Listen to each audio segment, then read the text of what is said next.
I'm J.R. Church. Welcome to today's program. I want to take the next few days to go through 7 small books in the New Testament. On an earlier webcast, we talked to you about these 7 books, but we didn't go into detail. Today, I want to take the book of James and show you how it depicts the beginning of the tribulation period, the first year of the tribulation period. 1 Peter then pictures year 2, 2 Peter pictures year 3, then 1 John pictures year 4 with the introduction of the Antichrist. That's in the middle of the tribulation period with the abomination of desolation. Then 2 John pictures year 5, 3 John pictures year 6, and finally the book of Jude pictures year 7 of the tribulation period. Let's get started. First of all, one of these days, 144,000 Jews will be sealed of God for a special ministry during the tribulation period. When Jacob's trouble arrives, they will be amazed to find that James addressed the 12 tribes that are scattered abroad. Listen to verse 1. James, a servant of God and of the Lord Jesus Christ, to the 12 tribes which are scattered abroad, greeting. So he is addressing the Jews. This is not a Gentile book. This is not a Gentile letter. It's a letter not to Gentiles, but to the Jews. And then if you'll notice, he says, and to get this picture now, and when the tribulation period begins, there's going to be an economic meltdown. You remember the 4 horsemen of the apocalypse? One rides forth conquering and to conquer. That's the Antichrist. Then there is a war, perhaps the battle of Gog and Magog, but with the red horse, which I think depicts red Soviet communist Russia. I realize that they're no longer communist, but they still like that color red. And then we have the economic meltdown, that horseman that holds the scales, a measure of wheat for a penny. See thou hurt not the oil and the wine, you know. And so he says, listen to this, if a brother or sister be naked, this is chapter 2, verse 15.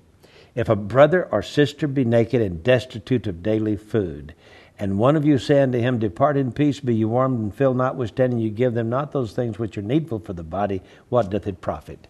So I think he's targeting here those who are going to be in dire straits economically during the time of Jacob's trouble. So as the tribulation period sets in, the whole world is thrown into chaos, and it's not like the economic meltdown we had here in the United States this year. It's going to be much worse. In other words, what we saw the past several months here in the United States and around the world as a result of the derivatives and the housing meltdown and what have you here in the United States, and our government spending trillions of dollars to try to patch it up. I want you to know it will get worse. Not better, but worse. We're only at the beginning of this thing. Now, I'm not saying this is the first year of the tribulation period. I'm simply showing you how James depicts the economic turmoil that will be prevalent during that time. He says, if a brother or sister be destitute of daily food. Okay? Listen to chapter 5. Go to now, you rich men, weep and howl for your miseries that shall come upon you.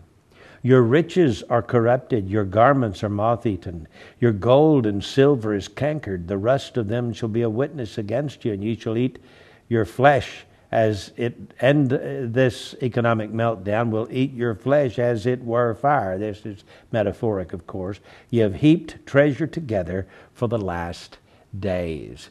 Now, obviously, these are the last days he's talking about here. When he says, rich men, you need to weep. Your money won't do you any good. When the last days come, your gold and silver will be cankered.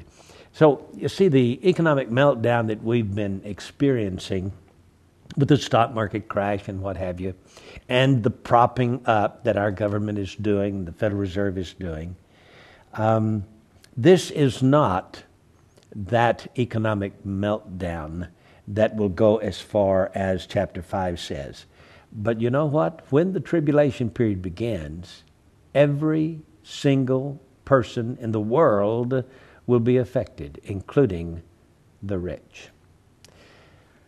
So here we have what appears to be a description of the beginning of the tribulation period. Now listen to verse 7.